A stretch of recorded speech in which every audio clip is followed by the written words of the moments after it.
Boom. Hello, everybody. Welcome back. Show number 800, TC. Oh, that's right. We forgot to mention that. Show number 800, Neil. 800. Do you remember all of them, Neil? No. Yeah. I remember the last. Who was on last week? I remember. John Mel. Oh, yeah, that's right. It was a great show, by the way. If you missed it, it's on YouTube. It's on YouTube or the podcast. And his brother Michael. Yeah, Michael was here. We found out was a national skateboard champion. Yeah, John good. Mel's brother Michael. Yep. With the Mel family, always surprising us. You never know what's going on. But welcome back, everybody. Show number 800. We're live from the Santa Cruz boardroom. If you're watching on Santa Cruz Waves, thank you for tuning in. And tonight we got Toby Corey here. He's above our league. But yeah, I mean, at least mine, because I've checked him out on LinkedIn and Stanford University and big stuff. all these things. It's all hype. all hype websites. And every time I read one, I'm like, I don't understand what he's doing. I don't even know who that is. What? Well, you can't that judge. fucking guy? You can't judge a book by its cover, I saw though. Tesla somewhere. Tesla was involved. Right. Yeah. Right. His resume's big. I personally thought he was owns a Sprinter van and just hung out in Santa Cruz surfing and didn't have nothing else going on. But but lo and behold, we will find out. And first thing we want to talk about, absolutely the first This thing. may be the only thing we talk about. He's going to have to come. First of all, he's going to come back because we're not going to get it all in. It's a long story, I agree. It is. But Toby, you are involved in a company called Cruz Foam. I am. That is based in Santa Cruz, I California. am. Created, originated here. You've been involved for 6 years with this 6 brand? years now, yeah. And it is it's a foam company that is going to change packaging and basically how foam is used in packaging and other categories of foam, expanding into all realms of foam. The most widest array of applications. This is one of the biggest breakthroughs. So I'm so excited to be involved in this company. You said something earlier that really caught my attention. You said off air that this brand will be the biggest company in Santa Cruz. To come out of Santa Cruz. To come out of Santa Cruz. Yep. The largest thing. Yep. You're confident about that? Well, you've had amazing company. CrossFit was started here. Mm-hmm. Seagate was here. Like the most amazing origination of ideas. Right. Looker was here. They got bought by Google for like $3 gazillion, right? Yeah. Borland, like we talked about. So I worked at Tesla. And What did you do at Tesla? what didn't I do at Tesla? I ran Tesla Energy. So the whole energy, the Tesla Powerwall, solar, batteries, renewable energy. So you get off the grid and can start generating your own power. How many employees is under that umbrella? That seems like a lot of people. Tesla? Yeah, 50. no, but that underneath what you were talking about, the power. That was part the of it. biggest group I ran, 7,500 people. Just 7,500 folks. Walk in the park. Yeah, no problem. Piece of cake. No drama, no HR issues, nothing. You stop bitching about the kids who work here. I have 25 people here, and I'm pulling my hair out. Yeah. No, man, like as big as that is, I think like one of the most profound things that Elon Musk said. I remember early on talking to him. We had this first like green tech, green wave movement, and basically they were products that were inferior that cost more. And I remember him telling me like, that's a losing proposition. Who wants to pay more for an inferior product? And his mantra was like, create better products that have cost parity. And like, you can argue about the Tesla car. Either way you slice it up, amazing supercharging network. It's a pretty awesome car. Everything about it is pretty awesome. Like, and just like setting a trend on what's possible where you can just do things, have an amazing product, and do good things for planet Earth. And like that stuck with me. And Cruz Foam was really focused on people using styrofoam, polyethylene, all these materials that sit in landfill for 400 or 500 years. These guys created a foam that composts and biodegrades and provides all of the fucking properties that a regular foam would have. It's going to be huge. So yeah, I'm super stoked. So this foam, like we're talking like initially something like TV packaging. I mean, that's like, all packaging, right? Well, when you get stuff from Amazon, I got a coffee maker from Amazon the other day, right? And there's so much packaging. And crap Plastic bags. Yeah, you right? get it. Yeah, you get it. Like all these packing peanuts, right? And like a massive box. Yeah, and because stuff like when you ship stuff, if you're shipping a product, you don't want to get damaged in transit, right? So like someone has to solve that problem, and this material has all the properties to deliver all the cushioning straight. It's right here, folks. That's it. By the way, this is what we're talking about, Neil. You know what's interesting? I just had this thought. Like, I feel like companies that embrace this technology, and especially big companies, should get a break. You know, like I know that they get breaks for hiring people, they get breaks for building factories. But how about let's do a break for something like this that can really make a difference. We had Chris Burgess on the show 2 weeks ago, Neil. Yeah. And he has a book that he came out with, and he had a special edition. How much? $5,000. $5,000 book. But one of the things that was cool, it had seeds in it. So if you plant it, it'll grow. Yeah. Can we do that? Better. So, So one of the secret ingredients here, this is made from discarded shrimp shells. Shrimp shells. Shrimp shells. Okay? Well, shrimp shells. Discarded shrimp shell. I haven't seen any discarded shrimp shells. 70% of this material is a byproduct. So instead of going to waste, it gets incorporated into this product. 70% of the ingredients in this product. Wow. So it's 70% recycled. 70%. Mm-hmm. That would go in the landfill. That gets repurposed in this foam. Wow. Right? So this material, it's called chitosan. It's the second most abundant biopolymer on the planet versus cellulose, right? Trees, fiber. Mm-hmm.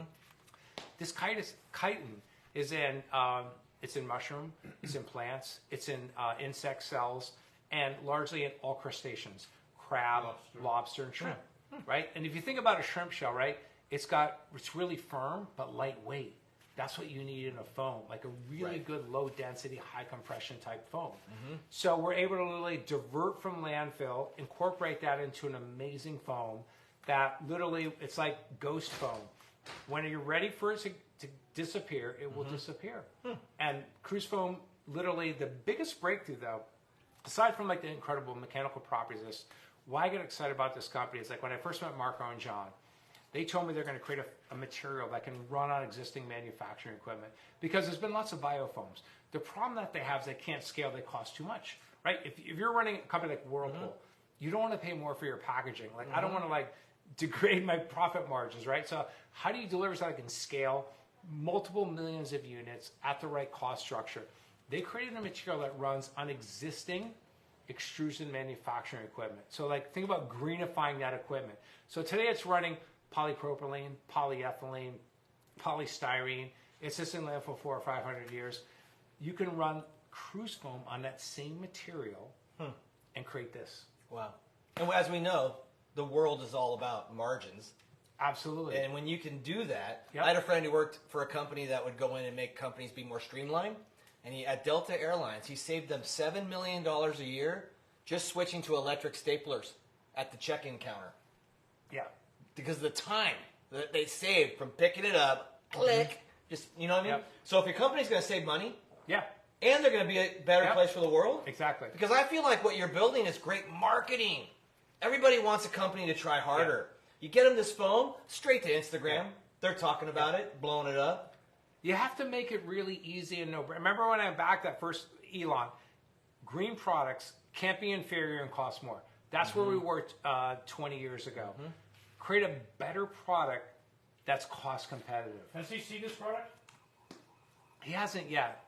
We actually are working with a couple Tesla groups right now because they ship a lot of like auto parts. Right. So they ship in protective mailers. So yeah, we're talking to the likes of Tesla, literally like the most amazing, biggest brand companies you could ever imagine that we're working prototyping through to get this product in market. Well, you know, here we receive tons of stuff. Skateboards, truck wheels. The packaging waste, I literally have to have a giant dumpster out back. That's just for packaging that shows up here. It's incredible. So, and I know that on a worldwide scale. Like, as an example, our dump's full. Like, and I know that a lot of communities, their recycling and landfills are full now. Yep. What are we going to do? Well, first of all, like, this misnomer, like, of all the plastics in the world, less than 7% gets recycled. Less than 7%. Wow. It's all out in the ocean. It's in the ocean. It's actually in our bloodstream. It's in our lungs. That's what's sad about it's in the fish you catch now. Right? But the point is you have to make it really easy and super seamless for customers to adopt it. If it's too hard and it costs too much, they're never going to do it. That's why, like, honestly, like, Verve Coffee started here in Santa Cruz. Across the street. Yeah, right over there, right, brother? And, like, shipping a NitroBrew product, shifted them to Cruz Foam. Real Good Fish down in Moss Landing. Super sustainable fish company. They ship all over the United States. Halibut, salmon, tuna, and the like. Move to Cruz Foam, right? So like this stuff's already being used. It's being used today. It's being used today. We literally, like I said, we launched with 2 Santa Cruz companies, Verve and Real Good Fish. And we're launching like this third quarter, we're launching with like the hugest companies and the hugest brands. The largest e-commerce companies prototyping our product. Where's it manufactured? Okay, so what's cool about this stuff is that if you have to build out manufacturing, so right now we're manufacturing out of Santa Cruz. First of all USA product. Having said that, we're able to manufacture this anywhere around the world. So where people are extruding styrofoam or polyethylene can produce this. So right now, so foam is produced in 2 stages. So first you create what's called a pellet or a resin, where you take your raw ingredients, you combine it through an extruder, and you get a little pellet or resin. That gets foamed into stuff like this. It's polystyrene or polyethylene. So we do the same thing. We're actually, our first compounder is out of Chicago. They are currently compounding polypropylene for Exxon. Sort of like greenify that machine. Same machine, no additional cost. Now you run Cruz Foam through it. Same thing on the foaming side. So the beauty of the product is that's why it has to be scalable. Like we're working with Whirlpool right now, right? They need tens of millions of units. I can't say I can only give you 100,000 units. It's going to cost you 3 times more. So the beauty of this material is that it can be produced anywhere. Worldwide. Worldwide. Because all this info is, okay, so here's the analogy. When the internet first came out, it actually was the DARPANET. It started, government wanted to have fault tolerance, so no application could get like destroyed by a nuclear attack or whatever. Then Tim Berners-Lee comes along and creates a protocol called HTML. It becomes the web. This is similar analogy where like there's all this extrusion manufacturing equipment. I'm gonna, instead of like running these government applications, now you have the World Wide Web. Now you have Cruz Foam running existing manufacturing equipment. So you don't have to build the infrastructure to create Nothing. it. You're going to use current machinery, It's already there. tooling to you're just putting different ingredients. Because in. you have to do that. Like, no customer wants to pay more for their protective foam. Yeah, it's like coming up with a new pharmaceutical. You got to get your money back. You don't have to do this because you don't have to build that infrastructure. Nothing. And sky's the limit on production. There's that capacity right now to build all unlimited capacity. There are trillions of dollars of extrusion manufacturing that exists all throughout the world. As I squeeze this, it kind of feels almost like a boogie board. A little bit, like a little bit. It's like a polyethylene. Yeah, it's a little bit of a boogie board. Yeah. Have you surfed it yet? Have you surfed it yet? Not yet. Okay. It feels like... Actually, no, I take that back. I haven't, but Koa has. Okay, I feel like with some sort of tubular stringers or something in this, we could make a better Costco board, which in the surf industry is... I mean, I can't even imagine how many they made. Millions. Where are they going to end up, Neil? The dump. They're in the dump all the time. We just added the most amazing... We haven't even announced this yet. Advisor to the company, Mark Price, who ran Firewire for Kelly Slater, has joined Cruz Foam's board of advisors. So. Wow, Mark Price, of course. Yeah, unbelievable surfer. South We're going to get African. him on your show, too. Yeah, we'll get Mark Price Mark's on the show amazing, for sure. yeah. Mark has great stories. I feel like this is who makes a Yeti? Yeah. Like, could this go in a Yeti cooler, too? You could be here for anything. Yeah. Especially like the meal kit industry, like literally people are shipping. So we're working with the largest seafood companies in the world. The largest exporter of salmon from Chile into the United States of America is already testing this foam right now. Well, because like Walmart and others, like they don't want styrofoam anymore. Right. And like I have to give them material that's not going to cost them any more, right? Exactly. Right. I get that. And also too, every other TV commercial on TV now is about let us send you meals. Yeah. This is what it comes in, right? Yeah, exactly. Wow. So does this go in when you're done with this? Does it go in the green? You have 2 options. Okay, so that's a whole nother show. Okay. Don't get me started on like the work government needs to do because like they're so far behind the times. So this is a different trash can. Well, that can go in recycle. Go in the recycle. Yep. Okay. Wash right out in the recycle. Okay. However, having said that, the best place for these and a new generation of material is here in California in your green bin. So right now you have your landscape clippings. You can put certain food items in there. State of California and government needs to catch up because this material can completely be circular. So like not only is it composting, so like one of the best ingredients for fertilizer is this chitin. The reason why it's so awesome is because it's an anti-pathogen. So like it's used in plants. So like a virus, a pathogen doesn't destroy that plant. So, and we've done water solubility testing on this foam, and it acts like a fertilizer. Your plants will go awesome. Oh, wow. So, like, it's just the most insane. I call it magic foam. It's incredible. And dealing with the government, you obviously have to deal with the government. What, are they far behind, and you guys are thinking, or are they? That's a whole separate show. I think here's my point of view on things. Companies that want to change the world have to create amazing products that are easy and compelling for customers to adopt. And like, so yes, government regulation would help, but like, you can't rely on that. Like, focus on creating an amazing product that solves real customer problems that like literally is like, it fits their needs and it's great for the planet. Well, and that will sell all day long. I'll say it again. I love to be able to brag about things that I can do in my business that help the community and or the environment.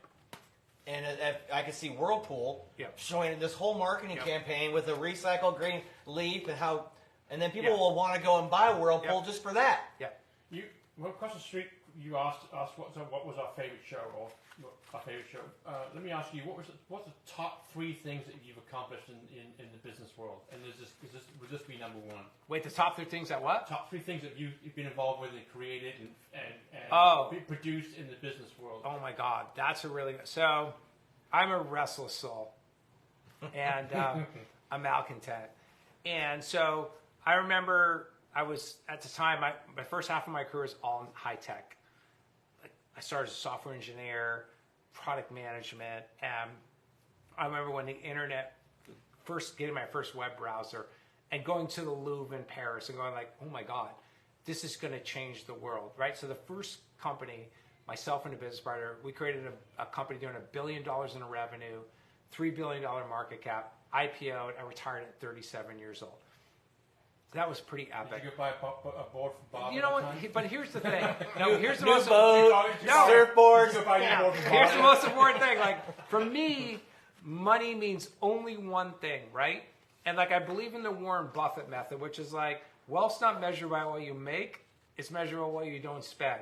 So like, hey, I want to just like, what I care about most is being able to spend my time, because that's the most important asset that we have. Mm-hmm. As humans, like, we could have a whole other show on like what happens after this life. Did you? What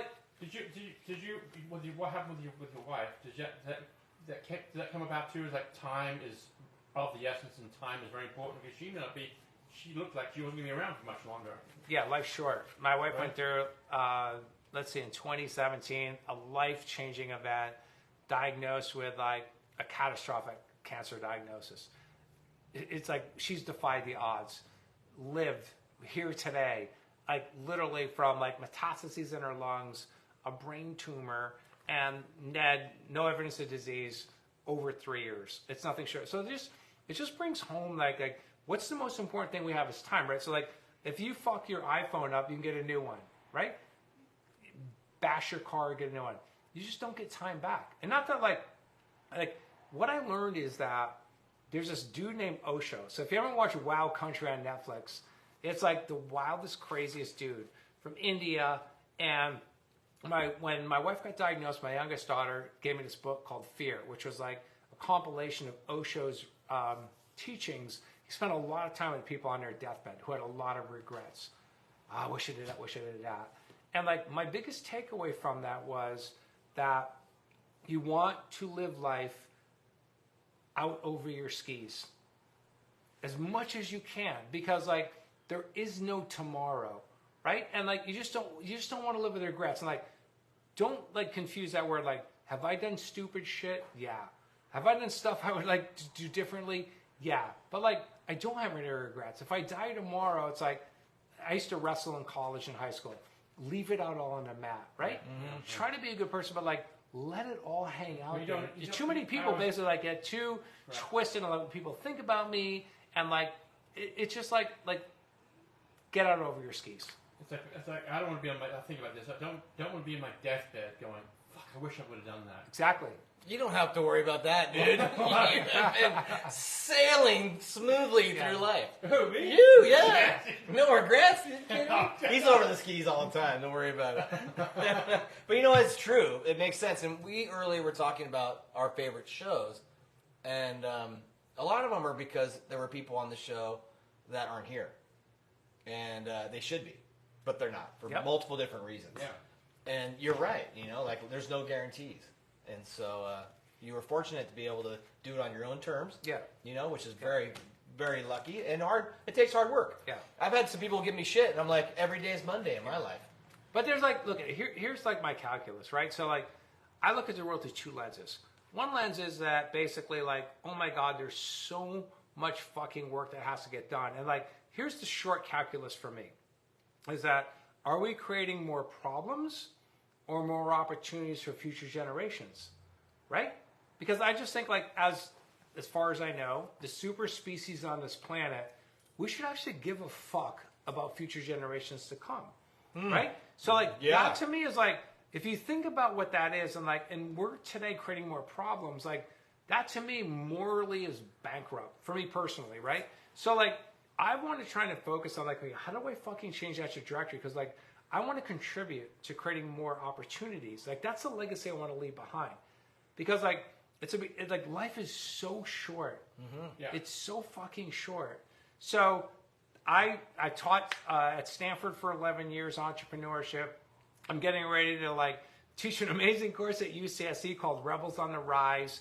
And all I think here's the magic, which is we're born with infinite creativity. It manifests in different ways. And we give, as we go through life and we basically zombify and follow through on the same stuff, think the same way, all this magic and capabilities that we have, we end up losing that incredible, and there's massive studies now, it's called neuroplasticity. And you peak out at somewhere between 12 and 16 years old. And you do the same things. The magic is when the thing I love the most is talk to college students. And it's all about just I want you to be intellectually curious. First of all, my opinion and $3 get you a cup of coffee at Lulu's. That's it. It's worth shit. But that's all I want is be authentic and think outside the box, color outside the lines, and don't follow the fucking crowd, right? And this Generation Z though is the most altruistic generation I've been teaching for 11 years at Stanford. I speak to a lot of college students, and that's where I'm coming from. So it's tactically, it's okay, I got to vote, but politics is fucked. There's so many paradigms that are fucked. But what's not fucked is if I can inspire intellectual curiosity and plant some seeds, I think they're going to grow into amazing new ventures, and amazing new people are going to do amazing fucking things, right? Yeah. And that's where I'm at, man. So you're 37. That was that company, right? You didn't kick back and get in the deck chair and relax. You went on to the next thing, which is what? I don't know, man. There's so much more work to do in what we're doing. Here's what inspired me. So I joined, Dr. Richard Leakey, the Leakey family, famous paleontologist. Dr. Richard Leakey discovered Lucy, which is a 1.2 million hominid fossil. And he wrote a book called The Sixth Extinction in 1995. It's a super dense read. He didn't believe in editors, but he chronicled the challenges that we have right now, right?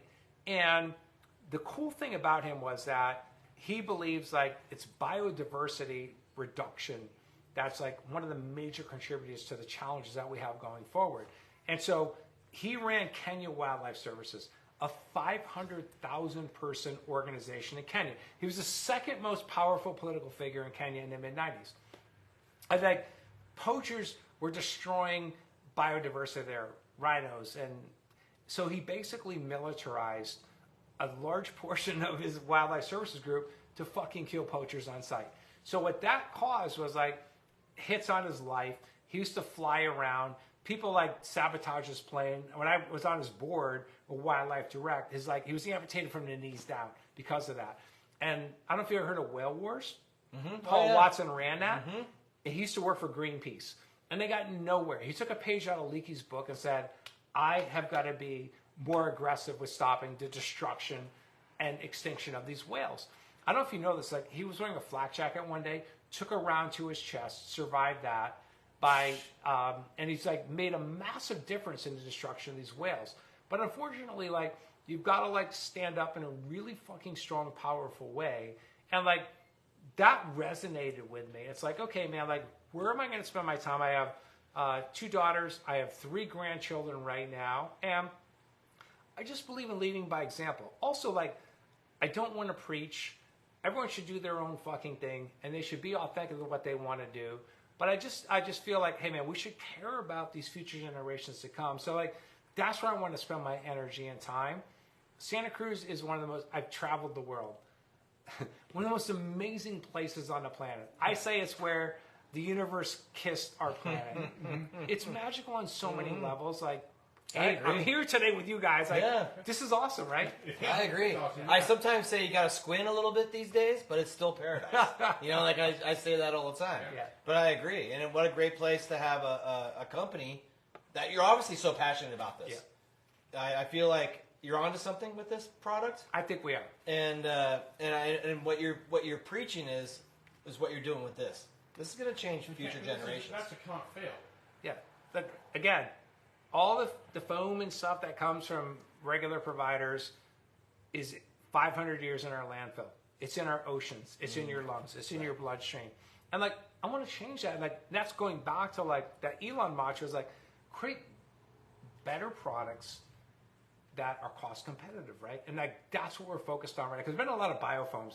No one wants to pay 3 times X. Absolutely not. No. Right? Because like, you have to make a business. You have to make a profit. Like, otherwise, like, there's no, then you don't have business. You don't have like exciting companies. You have to have incredible margins to sacrifice that for the story that you're doing. And it's hard. Like, I'll tell you right now, it's really hard to like get that cost down, make it at scale, and like that's what we do every single day.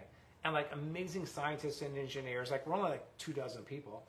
And like, like we're on a quest to change the world. Like that's where my focus is, my dedication is right now. I can't think of a better place to spend my time. It has fucked up my surfing time, I'll tell you right now. Is this the next IPO coming down the road? You see that? I don't know. Like, I'll just tell you right now, like, here's the way I would describe that.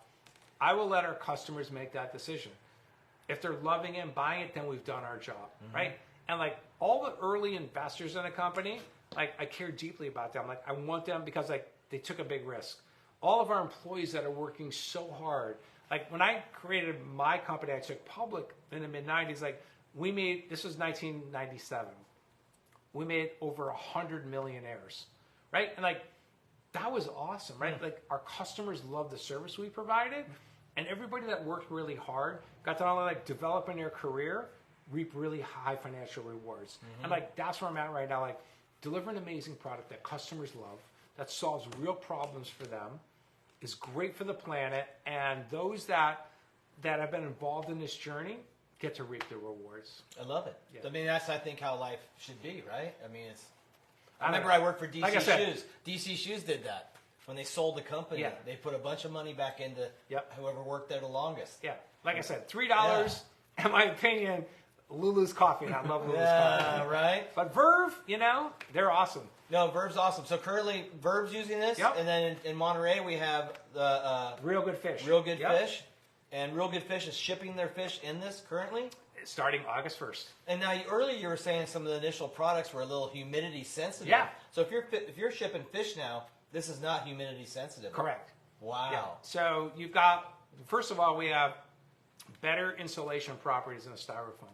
So what's important? Like, I put my materials in there. I put a refrigerant in there and want to make sure that they arrive and at the temperature that they need to be. That's like super. So we're already talking like pharmaceutical companies, pet medication companies, seafood companies, huge companies that are shipping materials, products that need to be. If it insulates better, you could use less refrigerant. But like less out of the box, we're what's called a 3.5 R value, which is an amazing insulation property on this foam. Wow. So, like I said, how long is the list of people you want to talk to? Like, I mean, you want to be able to talk to millions. You probably have millions of companies that could use this product. Hiring salespeople right now. So here's the coolest thing. So I'm gonna get a good job. We entered into an amazing partnership with a company called Atlantic Packaging. They are family owned and run, 3 generations. So 3 generations ago, the grandfather started. He actually wrote. This is in North Carolina, in Charlotte. Started in the paper business, writing. It was a local paper, and wrote about how bad the Ku Klux Klan was. And this is like in the 1940s, which was like a lot of courage in doing that. went on to develop a packaging company off of that journalism publication company, and then so his son ran it, and the grandson's now running it, and they're the most sustainable packaging company in North America. Like a mantra on that. So like they convert foam and will build it in a packaging. They're our distributor, and they have $1 billion in revenue, 2,000 employees, 200 salespeople around the United States of America. So when you have Samsung sold on this, they'll create the square they need. Exactly, whatever they need. So that basically incorporate that, like what's called die cutting and laminating that in. So where polyethylene or polystyrene is now, put that in there so that can be shipped and not damaged in transit, and then have an amazing product with the most incredible sustainability properties. That's an amazing. First off, I know of other, like you were saying. You didn't reinvent the wheel; you invented it better. But it's been around, but it's been not cost effective. Exactly. And that's now the challenge. suddenly, this is becoming a cost effective, more insulated, better packaging. We're not putting it in the landfills, and you're going to make another 100 millionaires. I don't know. I hope so. But the point being is that, and just for like everyone out there, like I don't have a chemistry degree. I don't have a material science degree. When I went to Solar City as their chief revenue officer, I knew nothing about solar. Like if you show my electricity bill, like what the fuck does this mean, right? But the point being is that if you apply yourself and are intellectually curious, there's nothing that you can't do. So like when I first met, to be honest with you, John and Marco were trying to transform the surfboard blank space. It wasn't a big enough market. No investor wanted to invest in that. But what excited me, the big idea in my opinion, was like we're going to create a material that can run on existing manufacturing equipment. That's a big fucking idea. Because everyone that's done it, you have to buy you need massive money to tool up like manufacturing. Like when they said to me like we're going to create a material that runs on existing manufacturing, it's again, if you go back to the internet, like the internet's been around since the early 60s. Tim Berners-Lee just created a protocol that runs on top of that. So like that was what like excited me, and like I said, and I've been there full time now for over 2 years, a board member 6 years ago. It's been an epic journey. Well, and it's also, you don't have to keep building factories. None.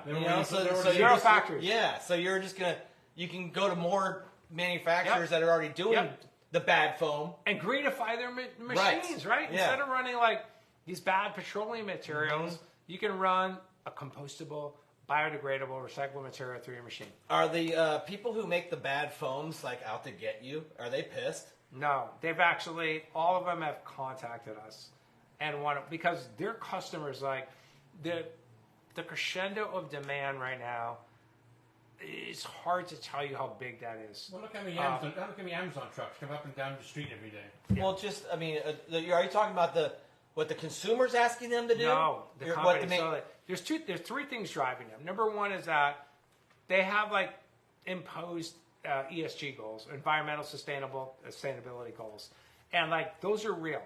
They made them to the board. They made them to their investors. They made them to Wall Street.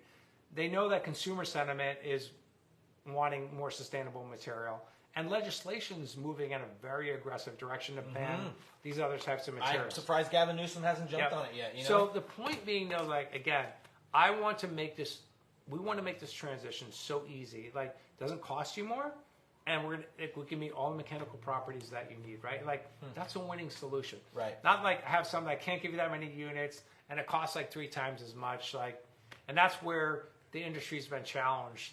And like that's what I got excited about. Like we're gonna create a material that can run existing manufacturing equipment. Wow, that's a big idea. What's the cost of this? Is it compared to foam? Is it? So right now we are about 25% premium to foam. Having said, I mean, like there's so many companies that's a no-brainer. Having said that, the first half of next year we'll be at cost parity. So it'll be it's a no-brainer for a company to switch over. No-brainer. And especially if there's some sort of regulation that would help them require it or demand it. Or it would help. I just focus on like I want to solve customer problem and like figure out a way to do that without needing any government to come in. Right. Yeah, it'd be great. Yeah. But like I said, I'm just like don't wait for it. Exactly. Yeah. And that's what's amazing about this material is that to try to get like this compression strength and what's called low density. So here's where density comes in, right? It's like how many pounds per cubic foot. So if it's like twice as dense, it's twice as much cost to produce that material. And that's been the challenge of biofoams is like they can do it, but they're like too dense. So the cost structure is out of whack. We're working with Whirlpool right now. They have what's called a 3-pound styrofoam density that supports the stove. They ship 1.2 million units a year. This foam is 2 pounds density, so it's 50% less dense. Shipping goes down. And provides the same compression strength of styrofoam. Like that's how you solve real customer problems. As I squeeze it like this, it's stiff, strong. Yep. Now this way is a little softer. Yeah, but that's what you want. But, so depending on the application that you Getting need. back to our surfboard, this is really, this is the way to go. Yep. And make sheets of it going this way. And then the foam can be produced in any way, horizontal or vertical. Wow. That's why, literally, I know a lot of folks out there probably aren't chemists or material science people. This is literally one of the biggest breakthroughs in material science the world's ever seen. It's funny how you recognized it, got on board, and helping with the success. That's a big statement. Yeah, it's because I what you said earlier. This is going to be the largest thing to come out of Santa Cruz, is what I mean. I think so. Yeah, that's an amazing statement. From what you just said, it's the largest thing's going to come out of the United States of America. And that's I think in the world. That's a tall order. You've had again, some amazing companies that have come out of the Santa Cruz area, right? Amazing. So one being Santa Cruz Skateboards. All of it, right? Yeah. So hey, we just want to be in the pantheon of that of those amazing entrepreneurs and companies, right? Right. How did this start? Who were the two gentlemen who started this? What's that? Was it two guys? Yeah, so two amazing. So John Feltz, who did his undergraduate in chemistry at Santa Barbara, and then his master's in material science in the University of Washington. Marco Rolandi did his PhD at Stanford in electrical engineering, material science, and Marco was, traversed through his career in teaching, was teaching electrical engineering at the University of Washington. And then John was doing his master's, and John wanted to do his PhD. Marco told him confidentially, I just got a job at UCSC. And so let's move, I'm happy to sponsor you. And so Marco moved here, took a job at UCSC. John relocated down with his young wife, and they started out as a PhD project at UC Santa Cruz, and then spun out. Wow. Yeah, it's awesome. Literally. So that's really cool to hear. And to say how hard this shit is, on the early days, I was on the board. It was me, John, and Marco on the board. In order to make ends meet, and John had a young child, was delivering pizza, and never quit. It would have been so easy for him to quit because it is hard, right? Weathered through all of this, we've raised $25 million to date. We have two personal investors, two dudes named Ashton Kutcher and Leonardo DiCaprio. And just a couple dudes. Yeah, you may know them, right? Yeah. Titanic, right. A couple of things, right? Huh. Dude, where's my car? I gotta know, man. So, but the point being is that it's been an incredible journey, and like I said, I'm honored to be involved with this company. It's incredible. That's exciting stuff, Neil. Yeah, that's incredible. When we talked about having you on the show, we really had no clue. And it's kind of like I had no clue. Well, it's like what we like to do. We like doing the show that way. We've learned over the 800 shows. It's fun to go in kind of blind, honestly, because it's almost like we're in the living room meeting for the first time, and it's cool to hear the story of this foam. It was Doug's fault. Doug, hey Neil, you gotta get this guy on the show. I'm like, who? Toby Corey. I'm like, who the hell's that? It's not about me. Rarely it's about hey, again, where are you going to focus your time? I got 3 grandchildren and a lot of college students that I want to try and set a really good example, right? And no matter, even if you fail, you're better off trying and failing than never trying at all, right? If everyone tried to make the planet a better place, the planet would be a way better place. And so that's what I commend you for this project. You've said all along, since we first talked before the show, I want the world to be better in the future generations. And I vote that way, personally. You give a fuck. Yeah, because I have grandkids too, and I care about their lives. so I think that's really important. So I really congratulate you for doing this. It's kind of speechless. You know what are you supposed to say? I mean, it's that little piece of that right here, this right here might change the world. Right. Yeah. Right. Well, you're in front of the microphone right It's now. amazing. Just so you know. Right. The camera's on the other side. Well, I remember when I started this big web development company I took public, I remember Amazon just started, and they were just basically like, hey, you don't have to go to a bookstore, you can buy a book, right? And like, it was a glimpse of something that like makes consumer buying a better experience, right? Like, Amazon's a whole different conversation, but like, at the end of the day, it's like, how do I make it like so easy for customers to literally like get rid of foam that's bad and replace it with something that's amazing? And like, it's just like really hard to do. Like, our scientists and engineers they're world-class people. You feel so guilty when somebody comes to your doorstep and you open it up. God damn, all this shit. I'd be excited if somebody came to my doorstep and opened it up, and this would be part of it. I really call it like guilt-free or ghost foam, right? Like, it's there as long as you need it, and then it will disappear. Well, my wife would slice this up and put it in the flowers. Yeah. You know what I mean? We have pets that come in that can eat that stuff. Well, right? Yeah. I mean, it's like if you could actually be like, hey, it's fertilizer. Put it in the garden. Yeah. You can take it in like a bucket and wash it, agitate it. It'll dissolve, and you have like a beautiful fertilizer, return nitrogen and chitin into the soil, and like make your plants healthier. Wow. Really amazing, Toby. Yeah. Awesome. Congrats. You know, Neil, we got to do?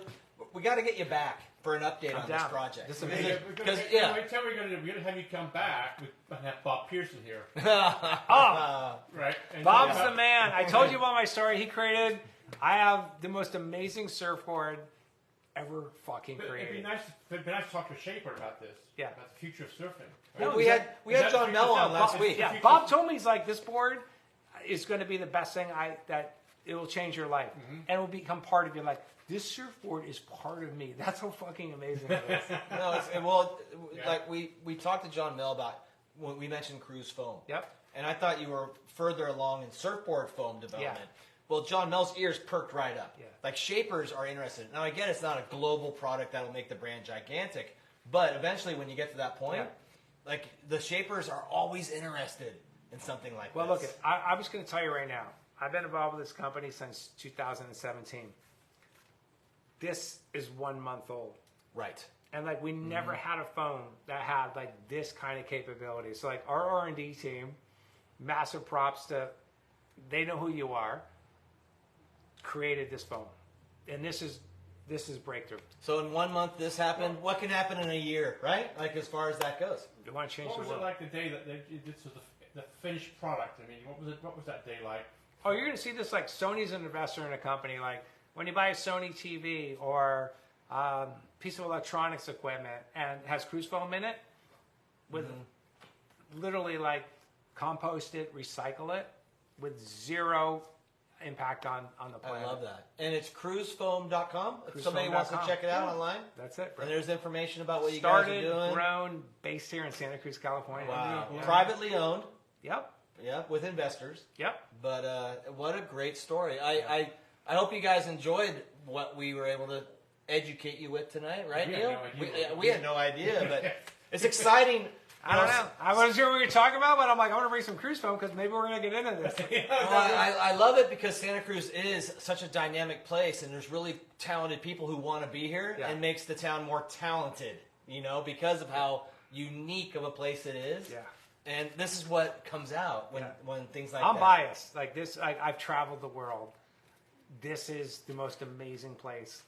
I feel so blessed to be able to live here, have my family here, to be able to kind of work that we do here. This place is magical, man. Yeah. For those of you who feel jaded about Santa Cruz, listen to this guy. Don't. Yeah. We're all put here. I feel like the man above, like chess piece, put certain people here into this town, and he's my best buddy, and we all come from different parts of the world. I'm from Brighton, England, and but somehow somebody up above went, you go, this is where you need to be. This is I where like you're kelp. gonna end up. Kelp is my friend. I like, if I had to describe it, it's a place that rewards people that color outside the lines. Other places, they frown on that. And here it's like, there's no rules. People that can actually like think outside the box, do really hard things, love our planet, love our community, and deal with all the personalities we have here in Santa Cruz, that's pretty epic, man. I agree. Yeah. It is pretty epic. Yeah. Extremely epic. Well, we're definitely going to do a follow-up show. Cool. Oh, cool. God, Yeah. yeah. Down anytime. It'd be great to find out as you create more products and move into other areas of the planet. Oh, no, we're rocking. This is just a start. I feel like you guys are on to something really, Maybe we really can do good. it, maybe we can do it there. You're at Cruz Foam. Yeah, maybe we can come Literally, by there. And come just a by. phone. Yeah. You will be blown away at our R&D facility, our extrusion operation. Yeah, we've had Honda there. We've had so many companies, executive briefings there. We should do it there. I love it. Yeah, That'd be let's do great. it. Yeah. I love You'll that. love it. All right. Yeah, show number Thanks for coming on the show. Love it. Yeah, thank you so Show much. number 800, everybody. Boom! Boom! T-Fox, thanks for letting us be on Santa Cruz Waves. Thank you, everybody, for tuning in. If you want to share this, it'll be on YouTube. If you want to podcast it, you'll see it on every podcast platform. Neil, 800 shows. I know, buddy. And I don't think we've argued once. Not once. Not one time. Seriously. We got drunk before. We've drinking a lot and had tons of laughs over 800 shows. And we've spoken to, we've been blessed to talk to a lot of great people. Absolutely. And Cindy, merge forth. Yes. Thank Oh, you yeah, so we much. took You pictures of guys hooked me up. And rest in peace, those who aren't no longer with us that'll be on the show. Rest in peace for Yes. those who aren't here. Absolutely. 800, and a lot of them aren't here any longer, and it's been awesome to catch their words. Yeah. And weren't you going to say something about Fig, too? 12 new sandwiches or no, something? He's next to Fig's next neighbor? to Fig's mom. Yeah. Fig, thanks for helping out the show. Yeah. You owe me a sandwich. I'll come by and get it. You'll see me soon. Again, thanks everybody for tuning in. The Off Lip Radio Show number 800. We will see you next week with Neil. Music. We've got a band next week. We got a band next week. New That's band. awesome. Okay. We'll see everybody next week. Thank you.